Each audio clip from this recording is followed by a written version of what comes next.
अखंडमंडलाकारं व्याप्तं येन चराचरं तत्पदं दर्शितं येन तस्मै श्रीगुरुवे नमः। अज्ञानान्धस्य लोकस्य ज्ञानाञ्जनशलाकया चक्षुरुन्मीलितं येन तस्मै श्रीगुरुवे नमः। अध्यात्म विश्व विज्ञान यूट्यूब चैनल के सभी प्रेमी पाठकों का इस अंक में हार्दिक स्वागत है। भगवान श्री मायानंद जी चैतन्य इन्होंने श्रीमद् भगवद गीतोपनिषद का सरल अनुवाद हमारे लिए उपलब्ध करा दिया और श्रीमद् भगवद गीतोपनिषद के 11वें अध्याय में विश्वरूप दर्शन जैसे शब्दों में वहाँ व्यक्त किया गया है उसे सर्वांग योग युक्ति द्वारा हमें प्रत्यक्ष ज्ञात करा दिया, दर्शन करा दिया और हमारे सम्मुख उस रहस्य का उद्घाटन कर दिया कि इस देह में किस तरह ये त्रिपुटी को जाना जाता है और अंत समय में किस तरह ये जो शरीर का रूपांतरण, शरीर का जो परिवर्तन होता है उस समय हमारा स्थायी कल्याण कैसे प्राप्त होता है। और इस विषय में श्रीमद् भगवद गीता के 8वें अध्याय में जिसे अक्षर ब्रह्म योग कहते हैं उसमें जो कहा गया है कि अधिभूत प्रवाही है, अधियज्ञ स्वभाव, अधिदैव स्वभाव है, देह में पुरुष श्रेष्ठ मैं अधियज्ञ नाम से, इसी रीति ध्यान में लाके मुझको अंत काल में जो देह त्यागता हैगा वो मेरे भाव में मिले। तो किस तरह अंतिम समय में अपने देह को उस विराट ब्रह्म में विलीन किया जा सकता है और उसका उपाय क्या है, इस दृष्टि से हम इस अंक में मनन चिंतन करेंगे। प्रश्न ऐसे है कि अंत समय अर्थात मरण काल में जीव द्वारा भगवान कैसे जाना जाता है तथा साधक द्वारा कैसे जाना जाता है, योग युक्ति, पूर्ण अभ्यास व ध्यान क्यों आवश्यक है। तो आइए इसका उत्तर हम गीता प्रश्नोत्तरी से प्राप्त करें।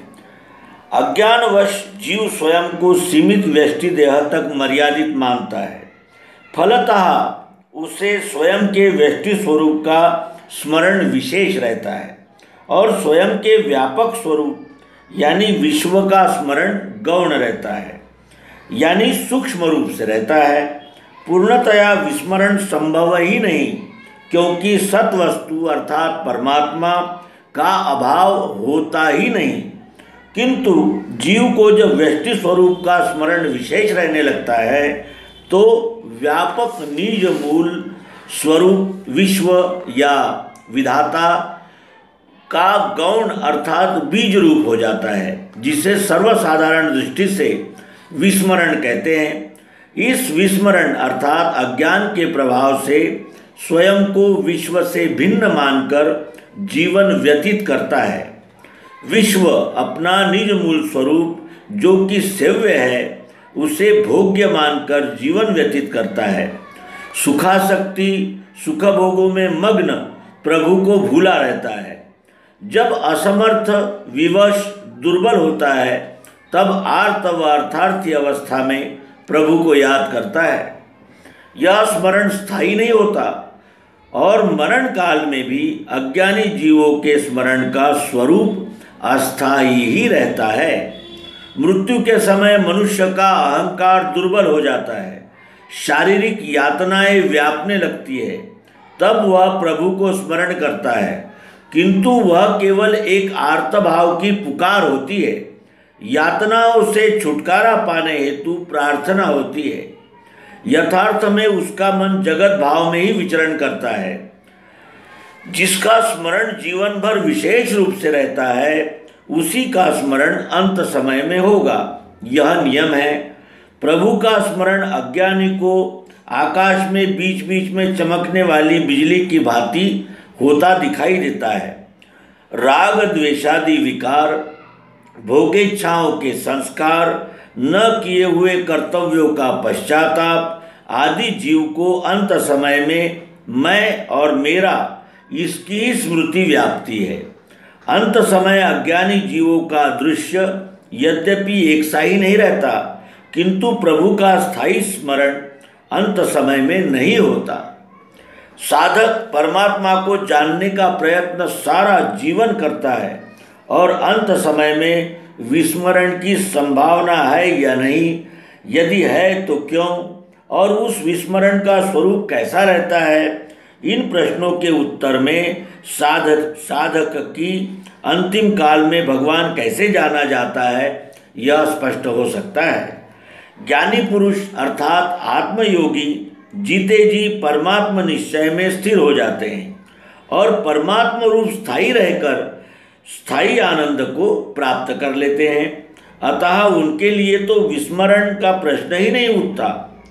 परंतु साधक पूर्णावस्था को प्राप्त नहीं होता है, इसलिए दुख कष्ट में साधक भगवान को स्मरण करता हुआ देह त्याग सकता है। किस तरह, यह बात निम्न प्रकार से स्पष्ट हो जाती है। परमात्मा को जानने के प्रयत्न में साधक की दृष्टि ज्ञान से व्यापक होने लगती है। स्वयं का व्यष्टि देह परमात्मा के विराट देह में मिला हुआ दिखने लगता है। जीवित अवस्था में मनन अभ्यास के प्रभाव से देहासक्ति कम होती जाती है और इस बात का स्मरण रखना संभव हो जाता है कि संपूर्ण विश्व ही परमात्मा है और जीव का विश्व से अंश-अंशी भाव का संबंध है। परंतु जीवन के अंत समय में शरीर का जड़त्व व्यापने लगता है। शरीर की दुर्बलता व कष्ट साधक का ध्यान व्यष्टि देह की ओर आकर्षित करने का यानी प्रयत्न करने लगते हैं और शरीर की दुर्बलता व कष्ट साधक का ध्यान व्यष्टि देह की ओर आकर्षित करने का कारण भी बन जाते हैं। ऐसे समय साधक की बुद्धि में अल्पता का भाव अर्थात द्वैत भाव जागृत होना संभव है। शारीरिक मानसिक भोग जो अपने ही कर्मों के फल होते हैं वो अंत समय विशेष व्यापते हैं। ऐसे समय साधक की बुद्धि में सूक्ष्म रूप से बचा हुआ सकाम भाव भी जागृत हो जाता है और क्योंकि साधक अवस्था पूर्णावस्था नहीं है, जब तक अज्ञान शेष रहता है तब तक व्यष्टि भोग भी शेष रहते ही है। अतः साधक के मन में यह विचार आ सकता है कि सारा जीवन परमात्मा को जानने में बिताने पर भी ये दुख कष्ट क्यों मिले। साधक आर्त व अर्थार्थी की भूमिका पार करके ही जिज्ञासु बनकर ज्ञान प्राप्ति में लगता है। इसलिए आर्त अर्थार्थी अवस्था के संस्कार उसमें बीज रूप से रहते हैं। वे अंत समय में सक्रिय होना संभव है और तात्पर्य यह है कि साधक के अंतःकरण में सूक्ष्म रूप से रहने वाला व्यष्टि देह भाव और सकाम भाव जागृत होने के लिए अंतर्बाह्य कारण अंत समय में कम अधिक प्रमाण में बन जाते हैं।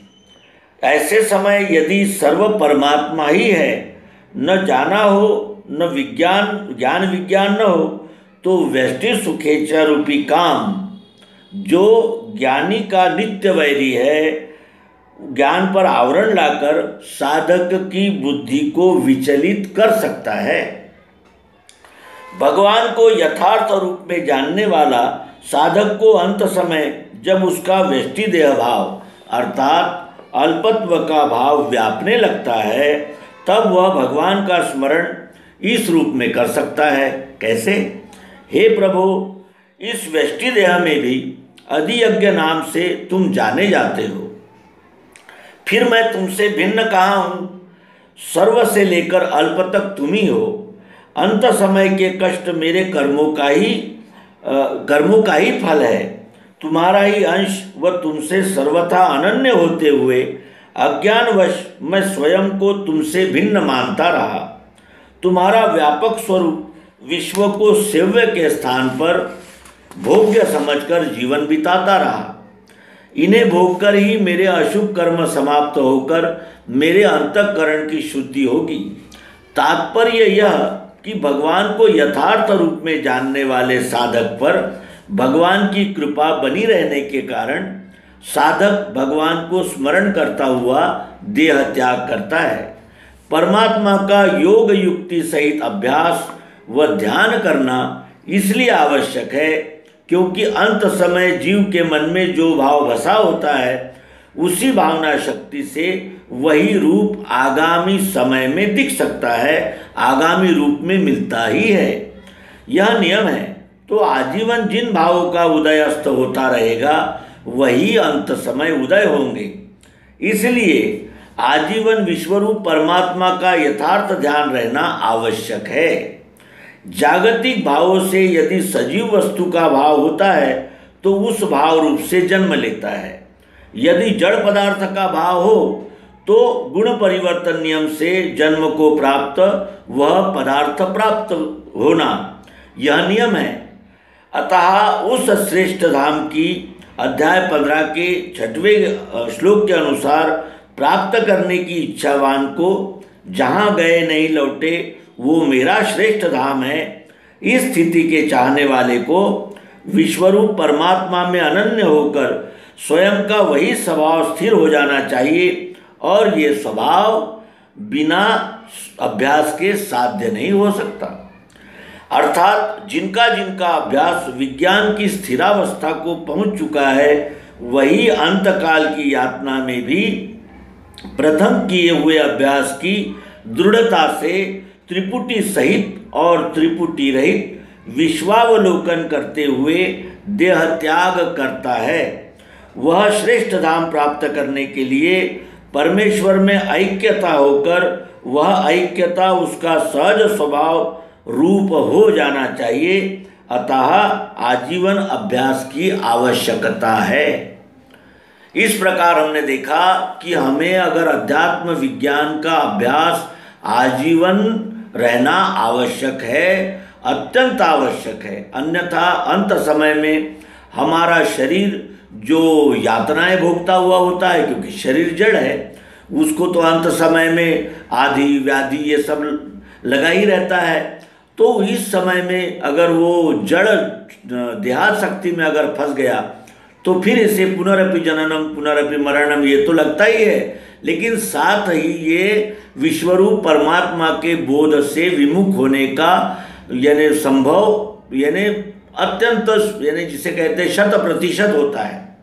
इसीलिए हमने आजीवन अध्यात्म विज्ञान का अभ्यास मनन चिंतन सतत करना चाहिए। यही इस प्रश्न का, इस समस्या का स्थायी हल जान पड़ता है। मित्रों, यह जो जिसे कहते हैं कि विचार यहाँ प्रस्तुत किया गया है उसे हम चिंतन मनन निधिध्यासन के द्वारा पूर्णतः मर्मग्राही रूप से जानकर अपनाएं तो निश्चित ही अंतकाल में हमें विश्वरूप परमात्मा का ही स्मरण दृढ़ रूप से हो सकता है। ये कहते हुए इस अंक का समापन करेंगे। नर्मदे हर सद्गुरु भगवान की जय।